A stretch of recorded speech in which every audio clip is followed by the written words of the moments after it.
Keith, I mean, we all know, we talk about blogs and how influential they are, and help us understand how to define from an advertiser marketer standpoint, how to correlate influential blogger to someone who can be influential on one's advertising. Yeah, sure, most definitely. Let me take a few seconds to just summarize the why I've heard today, because Josh did a really superb job this morning, showing the industry as a whole and what we should be considering from a framework perspective. John Battelle, of course, had chimed in as well. And then let me get into the how, a few minutes after that, because there is a framework. And again, to caveat this, I do come from more of an ops and product background, so I am going to jump into a framework and actually maybe take you through a campaign really quickly of the questions I'd be asking and some of the metrics as well that I look at maybe, for example, from an entertainment perspective. So today, Josh basically talked about, it's still about objectives and long-term trends. So even if you look at blogs and social networks as the top places in social media, you can't forget the fundamentals of reach and frequency. And you can't forget about your client and doing your due diligence there. So blogs are indeed an important part of it, as we saw, but the marketing fundamentals still need to be there. Something John Battelle said today that jumped off at me is, I want to check out the green ones before I check out the red ones. And that's when he had the slide that basically had Google up in a search, and it showed a bunch of blogs, the blog from the corporation and then the independent blogs. And that's something to keep in mind, because there is something hopefully we'll get into from a paid post perspective, which I know is very controversial right now.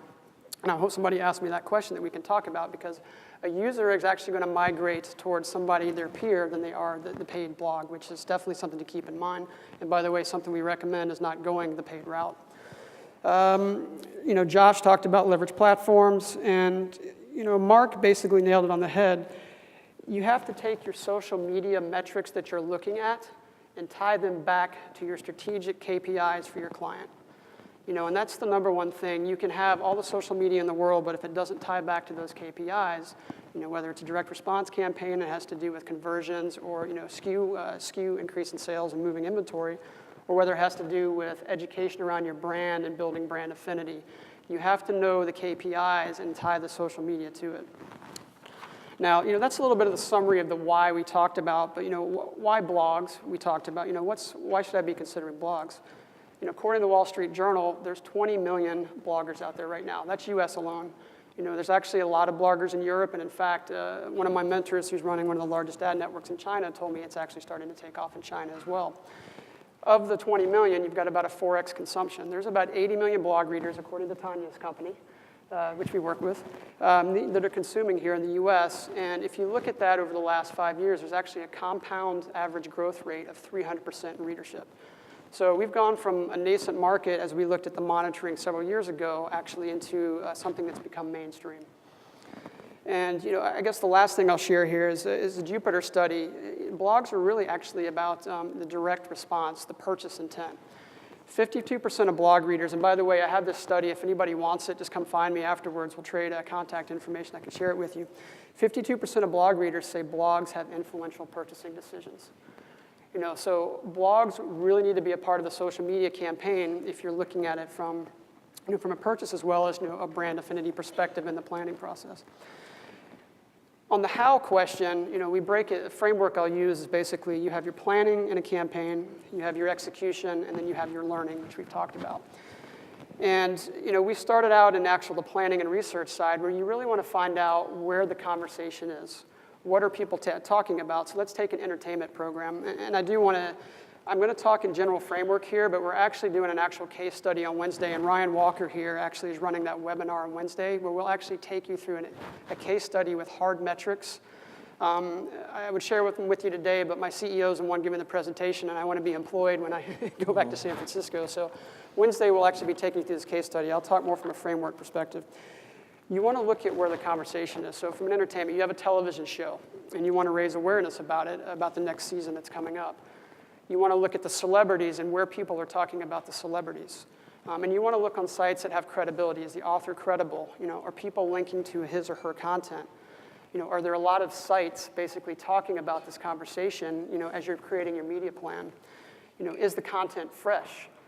In an entertainment campaign, which has shorter horizons, you've got to make sure things are within the last week or two. If you're talking a technology campaign, which goes over several months, it's okay if your posts are 1 or 2 months old. And as well, you got to make sure things are relevant. But as you're creating that media plan, you really want to look at the conversation and ask yourself the business questions. Okay, people identify with the celebrities. Let me make sure I'm advertising where the celebrities are actually being talked about. People also identify with related programs. If it's a science fiction, you probably want to look at The Matrix and Star Wars and a few other words there. And as well, you also just want to look at the general space. So if you're promoting an entertainment show that has to do with teen lifestyles, you want to actually find out where that conversation's happening around teen topics. Just for example, today I think we talked about Being Girl. That's probably a great candidate, as well. You have a captive audience. When you actually have that media plan and go into the execution side, you really want to actually look at how are your conversations performing. So to Jonathan's point, the world still works on impressions, clicks, and click-throughs. We're starting to overlay the social component of it, and keeping our foot in what the industry understands, but overlaying the social component on what we've been using for the past 10 or 12 years, as long as interactive's been around. And looking at how am I doing? Am I performing better with celebrities? Or am I performing better with the general market around teen lifestyle? Or am I actually performing better in related, entertainment shows? And then looking at, the correlations around that as you're executing your campaign. And then from a learning perspective, you actually can't look at it at the end of campaign. You actually have to look at it through the life of it and actually over the portfolio of campaigns you're selling.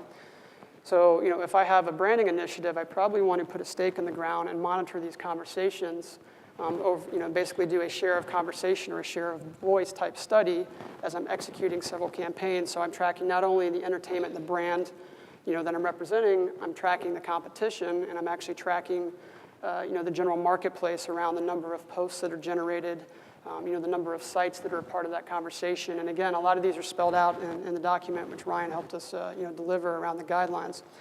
And then in the analysis and learning, you're basically looking at your post-click actions. For example, were there registrations? Did I have a lift in some particular share of voice over 2 or 3 campaigns? To Jonathan's point, or even to what Tanya and team are probably doing at ComScore, QuantCast, not to create controversy here. Where you're cooking and actually looking at particular user behaviors and actually overlaying that reach metric that we're used to, and looking at it from a male, female, 18 to 24 perspective and seeing how it actually performs at the conversation level. So that's from a blogging perspective. The answer is yes, it's actually, a vital part of a social media campaign. We get more press around the social networks, but again, the blogs are about the influence. As Jory had said here from BlogHer in the previous session, the influence actually gives you the engaged audience and the people that are talking about you. And anecdotally, we're actually seeing performance above the industry during execution, and we're actually seeing a lot more engagement with creative and content and even different channels, basically post-campaign as well, as a result of focusing on the blogs with our clients. Great.